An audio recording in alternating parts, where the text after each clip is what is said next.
Welcome to the third Talk to the Entities specialty roundtable focus. I am Shannon O'Hara, and today I am joined by two other colleagues in consciousness, Talk to the Entities and Access Consciousness Facilitators, Julie Tuton and Rachael O'Brien. Hello, everyone. And the crowd goes wild. Woo! Yay!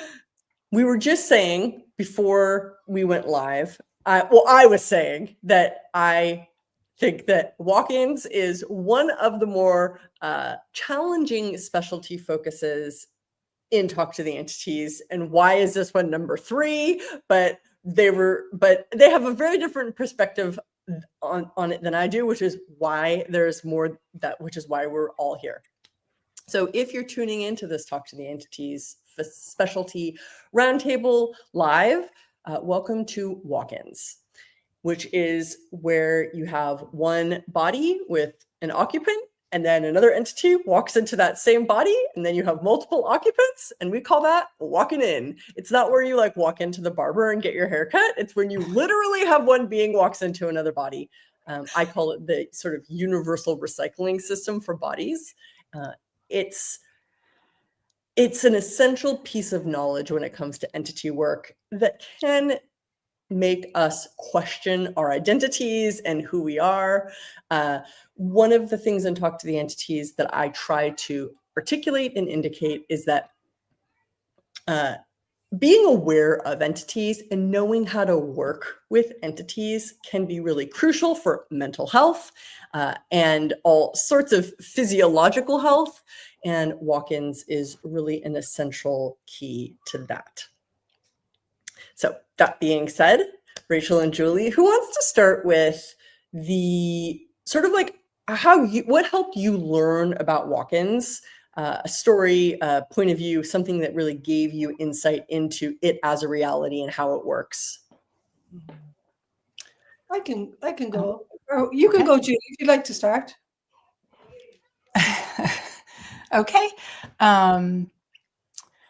Let's see. My father-in-law, many years ago, had a heart attack and, was taken to the hospital, and a few days later came home and was just a very different person. Before the heart attack, he had very vanilla taste, didn't like chocolate or dark chocolate, didn't like strong coffee, was kind of a gruff personality, sat in his own chair, and when he came back, he liked dark coffee, he liked chocolate, he was affectionate with his wife and wanted to sit on the sofa and hold her hand. And she was like, I don't know who he is, but I like him better than the other one. So can I give a little bit of context and information there? If you didn't catch the podcast that I did on walk-ins that was released earlier this month, one of the indicators that somebody's had a walk-in is when their personality changes. So that's case in point here. And the thing is, they have certain memories and stuff passed on so that they know most people. They have, significant memories, but I think he had a hard time recognizing me since I was married into the family, and I can't remember exactly the years, but I was like newer entering into the family. So that was kind of interesting. And I had already taken the Access Consciousness Foundation class, so I knew about this, and it was just like, oh, that's what happened. And it created peace for me, for my husband, and other people couldn't really hear about it, but. Well, absolutely. And that's one of the things I love about this information and this knowledge is that it creates so much more clarity and peace when you're like, wow, how did this person seems like a totally different person. It's because they are. And what would it take to normalize that? That's what I'm really on a campaign to normalize change, and that having a walk-in come in and having somebody be different isn't a wrongness. It's actually a possibility. And if we honored that, how much easier would it make a lot of people's lives? Truly. Yeah. Yeah. I'll go, will I? So my one was, I'm going to use myself. So I went off and I did a workshop actually in Canada. And when I came back, I had a complete personality change. And there was 3 days where I wasn't surrounded by the tools of Talk to the Entities or you, Shannon. So I didn't have support in regard to who I was or what was going on. And so I actually went to a psychiatric ward and I said, I think there's something like radically wrong with me. And I met this nurse. To this day, I'm still surprised about this occurrence. She said, we have nothing in here to offer you, you know? And yeah, I know, in the middle of a psychiatric unit in Cork, in Ireland. Yeah. Yeah. She's like, I know you don't feel good, but you're fine. You should leave. That was exactly it. And I remember I went for a swim in the river, and somewhere I heard that you were coming to Cork, and there was this lady called Shannon O'Hara, and it was Talk to the Entities. I had done foundation, and we talk about it in foundation, but it didn't sink in, the information. I didn't absorb it for what was going on at that time for me. And then when I came and I got the education, at that stage, I would say I was dysfunctional. I had like still a lot of voices in my head. And when I got the information, are you a walk-in? We asked that question in Talk to the Entities. And I got a yes. And if you get a yes or no, it's still a yes. And I got this sense of peace and relaxation, because prior to that, it was like a committee in my head in regard to making choices, in regard to the way that I was living my life. And once I recognized that I actually was going through a personality change, I was essentially waking up and taking charge of my life. We talk about change or die. And so before that, I had wanted to die. And after that, there was this new, I'm going to say, enthusiasm for being alive and information and becoming conscious. And so for me, it was a relief to know that I was a new being running the body, and it made so much sense. Yeah. And that's the thing I really wanted to pull out from what you were saying was you said, I think you said, I'm having a personality change, but it wasn't really a personality change. It was actually a change of being, a different being stepping in. And that's, I think I have an interesting thing in presenting this information to the general public, because it's so confronting to who people think they are and their identities, which is true. It is. It really puts a question mark on, wait, aren't I who I am? And isn't that just an unchangeable, unassailable quantity? And I love your story, Rachel, because I also am a conscious walk-in. Like, I went through a transition where another being walked in, and thank goodness for the tools of consciousness, because a lot of people do go through the walk-in process without the acknowledgement or the awareness. And that's when it can become, you start having a multiple entity buildup issue. But when you have consciousness and you're willing to talk to the entities and acknowledge that there's a new being there, for me, I'll speak for myself, and I'm interested how it went for you. Like, I actually acknowledged I walked into the body, I was new, and I actually had a momentary conversation with the previous occupant, and she left. And that really made things a lot easier on both of us. And I'm really fortunate to be surrounded by people, well, not surrounded by, but to have people in my life who didn't expect and project me to be the old Shannon. Yeah. Yeah. Yeah. I mean, what you talk about is huge. I remember walking into that first introduction Talk to the Entities class and having a sense of peace and trust in the information and the education that was being gifted there. And also because nobody talks about this, you know, I had come from a very Catholic Christian background where entities were feared or, you know, made more potent than your choice and your own ability to access consciousness. And so to be in an environment of kindness and vulnerability and trust and openness, that we could have this conversation, that I wasn't this like crazy fucked up person, that actually I was entity aware. And there actually was a process of developing this craft that nobody had ever respected or honored.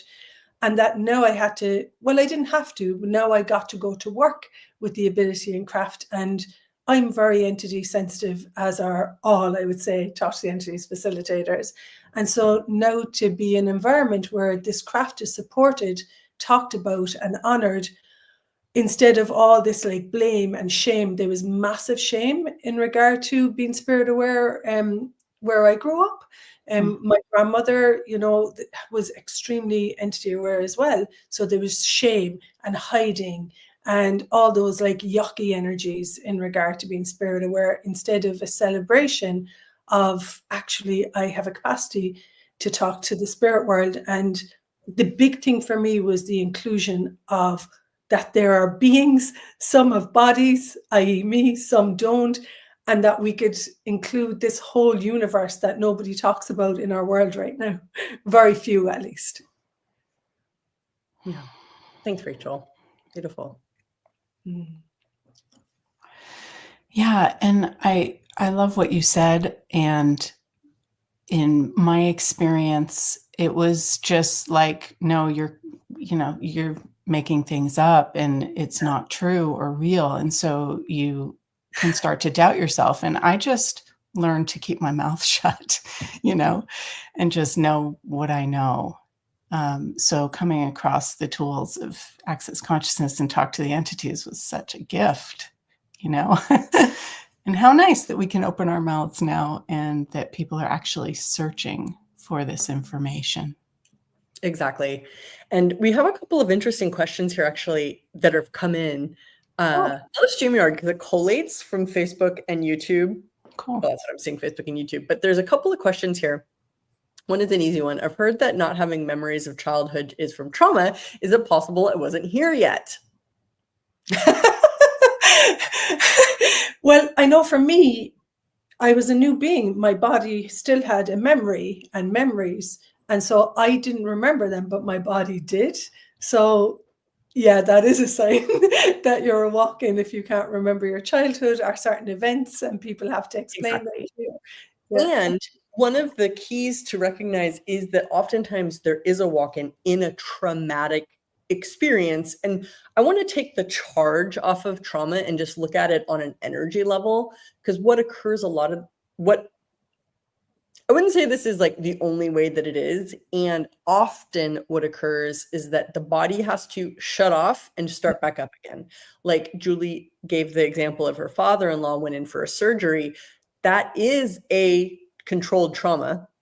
And so you'll have a lot of walk-ins occur during traumatic experiences, whether it's a surgery, a drug overdose, a car accident. I fell off a horse and blacked out. Yes, it's often attached to these things that we classify as trauma, but the reason why the trauma facilitates the transition is due to the nervous system shutting down momentarily and then booting back up so the new being can assimilate. And there's another question above that. He says, what is it then that keeps the body alive? Or is there also a body being? So if a being doesn't walk into the body in long enough, if the body shuts down and reboots and a being doesn't occupy the body will not animate and it will return to nature. That's why it usually is a momentary shutdown and boot back up and the new being walks in. Multiple new beings can walk in and the previous occupants can stay. So you can have somebody with multiple personalities, and then we can clear those personalities through the tools of consciousness and talk to the entities so a primary entity can take over and make a choice. It's so beautiful, and I believe it is the future of psychotherapy and mental health. At least it has been that for us, for sure. Yeah. And I truly know that, when we talk about people hearing voices in their head that talk to the entities is the future and can be the future for mental health. And there's so many people that I have worked with bipolar or mental illness, you know, and they get these tools and they find out they're entity aware, and it's an essential education to actually be present with your life and to make choices that work for you. Yeah. And sometimes when one of the other occupants wakes up, it's like they're triggered by the thing that they would be triggered by, you know, in their portion of the lifespan. And I had somebody in a class who like turned into an 8-year-old and was like, "You're being mean." And, you know, it was like, okay, this lady was in her 60s and she was acting like this, you know, little kid who was throwing a temper tantrum. And it was interesting that once we got to, you know, is this another entity? Are you a walk-in? And it cleared. She was like, oh my God, like I couldn't control that. She could be aware of her having this experience, but she didn't have control over it. And then it totally changed and left. Yeah. And a lot of people, it's interesting, this conversation is bringing up a lot for people. So thank you both, Rachel and Julie, for your energy here.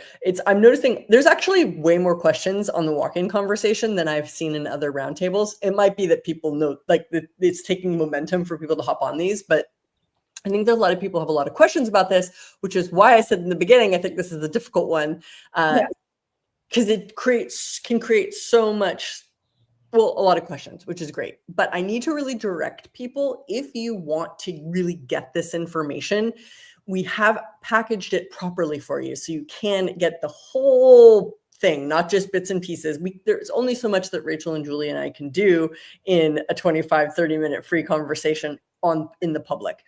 I did a podcast that went out at the beginning of this month. It's on the Consciousness Anywhere podcast. You can find it on the Shannon-O'Hara website or on any podcast provider on walk-ins. You're going to want to listen to that. It's free.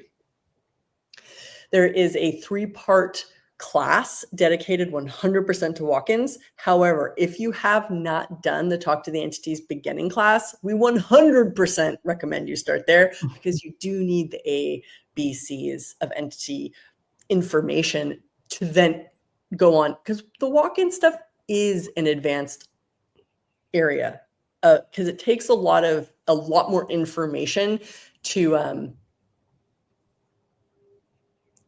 absorb it. Yeah, to absorb it. There we go. And to have ease with it. There we go. Thank you, ladies. And I am going to say that 3-part series, anyone who is looking to be informed and educated on that I've recommended it to so many friends, and the response is, I required this information and education. What would it take for Talk to the Entities to be a mainstream education in the world? That's my ask. I mean, in my opinion, we are mainstream, but I'm really different. I mean, I love that we're out in public. Like, we're not hiding that we talk to ghosts. We're like literally putting it out there as much of a broadcast as we possibly can, talking openly about our own walk-in stories, about that fact that we do talk to ghosts, and it's not, in our opinion, weird. In fact, in our opinion, it's life-saving. Yeah. And essential. Yep. So what other kind of stuff do you guys think it's relevant for people to know about the walk-in stuff, or just talk to the entities in general? I would say a big part for me is, you know, some people might say that some of it is ugly or bad. You know, when Julie talked about the lady recognizing that she had a strong energetic reaction when somebody talked to her in class. One of the things for me is really being an interesting point of view. When I chose to be present and conscious, I saw some ugly aspects to my behavior and to my reactions. And then just being present with that from interesting point of view and being in allowance, it was just, it gave me the ability to not reject and react the behaviors that I had that were unconscious and anti-conscious. It actually allowed me to be present and have this wonderful ability that I got from walking in was choice. Actually, I don't have to live from this reaction. I can have a choice to be with this. And so what if there's ugly or not nice parts to me that I get to see when I wake up? It's the inclusion of everything, the good, the bad, the ugly, and the choice then to create yourself in a way that works for you. It's every single day that I'm alive, I get to be present and choose what energy I would like to live from. And that for me is it is the greatest gift of transformation, no matter what it is, what behavior, what point of view, that you can actually receive it, which is what we talk about in Access Consciousness, and not to push it away, hide it, suppress it, that you actually, once you receive it and be an allowance of it, it gifts you this ability then to have true choice in the way that you want to behave or the way you want to live. Thank you. I would say that surprisingly, going deeper into Talk to the Entities has created so much more peace in my world than I ever thought was possible. Yeah, that's a pretty common, that's a big one. And Yeah. a lot of people say that, and it's not something that one would ever expect would come from talking more to entities. Yeah. And so, like, all the people that are afraid or they're like, "Ooh, I don't know if I want to even go there."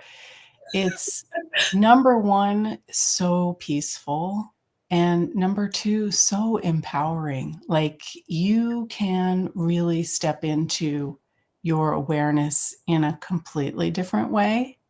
And I remember you, Shannon, used to say, you have to build your muscle of trust. You have to trust you.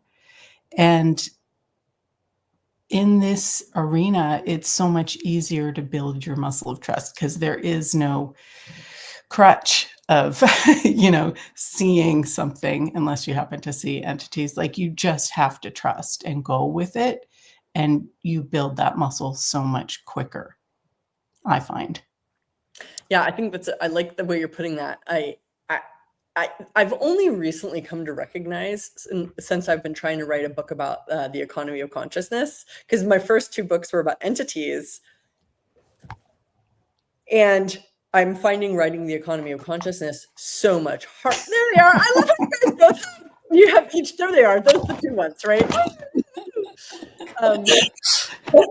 I'm finding writing the economy of consciousness so much harder, and realizing that so many people have so many more points of view, and there's so much more form and structure around money than there is around entities. So I'm really glad I started with entities as the place that I really sharpened my sword of awareness and knowing, because there isn't a universal belief about entities. In fact, it's such a rare fringe behavior and thing to do that it's really not, there's no governing entity. There's no Federal Reserve that tells you what's true and what's not about entities, like there is when they tell you what's true and what's not about money, and if you can have money or not, blah, blah, blah. So developing your knowing through spirit arts and through trusting yourself in regards to what you perceive with entities has benefited every area of my life. So I love that you brought that up, Julie. That's really cool. Me too. Yeah, I mean, it's worked for me, and I see other people who step into it, and it's just like, going to a different gym, the gym of perceiving, knowing, being, and receiving, instead of this reality of thinking and figuring it out. So, yeah. And I'd say the big thing for me is I've just become happier. So that's a huge part of the psychological benefit of one of the things that I say a lot I used to say a lot, I haven't said in a long time, but thank you for bringing this out in me now, is that when you ignore, resist, suppress, reject awareness of entities, they don't just go away. It actually has psychological and physiological downstream impacts. And so many people are suffering from entity unconsciousness. Yeah. And when you replace the unconsciousness with consciousness, and we're not just saying like wake up tomorrow and have total ease with entities, because there's like a whole life journey and educational process that goes into making talking to entities, clearing entities, communicating easy. And through the willingness to turn towards awareness and learn how to work with entities, the tools that we gather and the energies that we gain access to is very real. But what we can't do is continue to suppress awareness and think that that's somehow an avoidance strategy that's going to work long term. And it doesn't work, especially if you have entity awareness capacities. It's like, can I share a story about that? So one of my friends, she was having neck pain and she wanted a facelift session from me. And she was talking about this neck pain. And she said, I went to acupuncture and chiropractor and blah, blah, and it wasn't going away. And I was like, is it an entity? And yes. And so I facilitated her through lowering her barriers and receiving whatever the entity wanted to say. We walked through, all the different questions.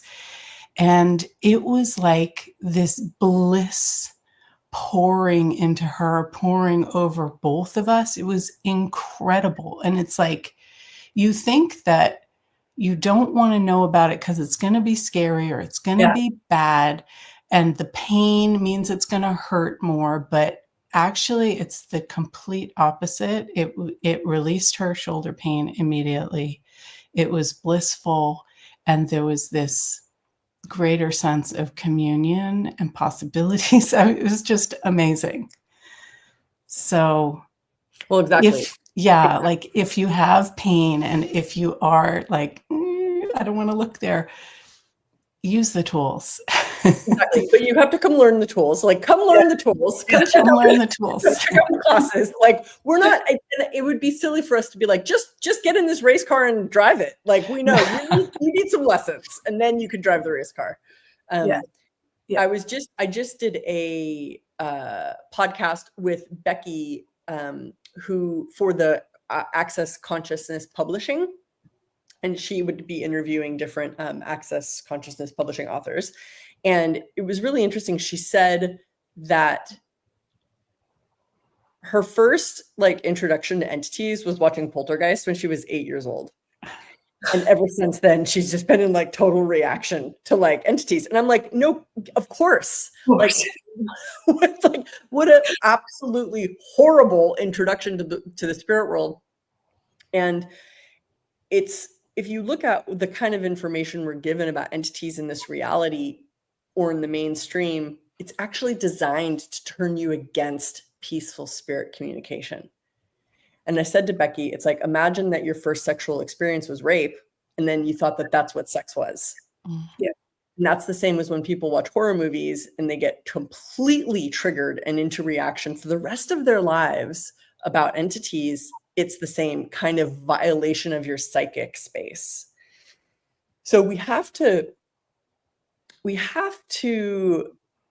create a place where people can trust spirits again and know that if they see ghosts, talk to ghosts, that ghosts touch them, if they just acknowledge that spirits exist, that it's not going to be this horrible possession that's going to destroy your life. In fact, what if there are benevolent beings who do care?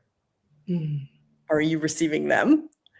And this becomes this very big this becomes a much bigger conversation that we hope many of you guys that are out there looking for more of what you know, come and experience.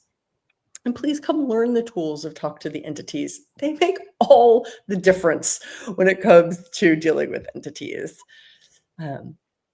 If you are a walk-in, it's like, awesome. Isn't it great that you know? Now, find a facilitator who can work with you to facilitate you and all those other entities. because it's not wrong, and entities aren't wrong. And I often posit that in a totally conscious society, entities would be included.